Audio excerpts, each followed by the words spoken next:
ఇస్తాం, మళ్ళీ ఫోటోలు, సెల్ఫీలు, వీడియోలు, గొప్పలు అన్నీ ఉంటాయి మన దగ్గర. నమాజులు ఏమవుతున్నాయి?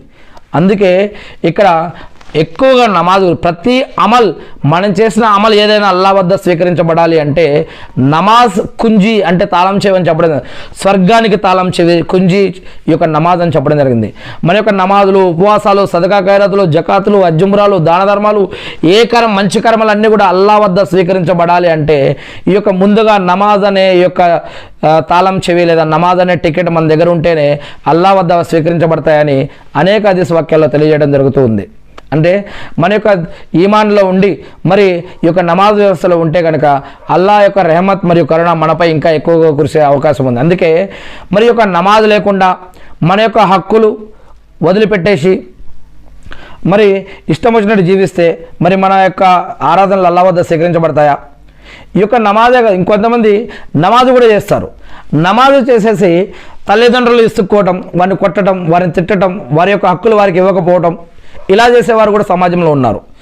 బంధువులను ఆస్తిపాస్తుల్లో కానీ, వస్తువుల్లో కానీ, కట్నం, ఇంకా అనేక రకాల విషయాలలో కానీ, మరియు గర్వం, అహంకారం, చిన్న మాట వరుసకి ఎక్కడో ఏదో జరిగిన విషయానికి అవసరం లేని విషయం, ఈ మధ్య వాట్సాప్లు, ఫోటోలు, వాట్సాప్ డీపీలు, వీటి ద్వారా కూడా గొడవలు అవుతూ ఉన్నాయి.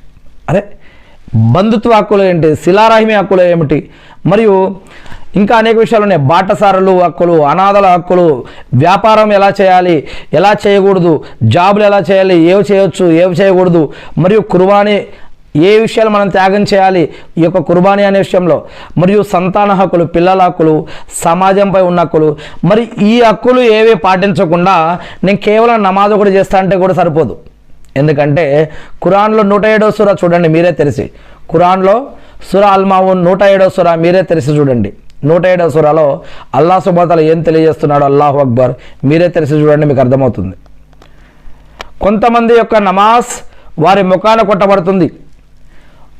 కొంతమంది నమాజు చేసిన నరకంలో వైలనే స్థానం వారి కోసం ఉందని చెప్పడం జరుగుతుంది. ఆ నమాజులు ఎవరు? నమాజు చేసినా కూడా వారికి ఆ పరిస్థితి ఎందుకు వస్తుంది?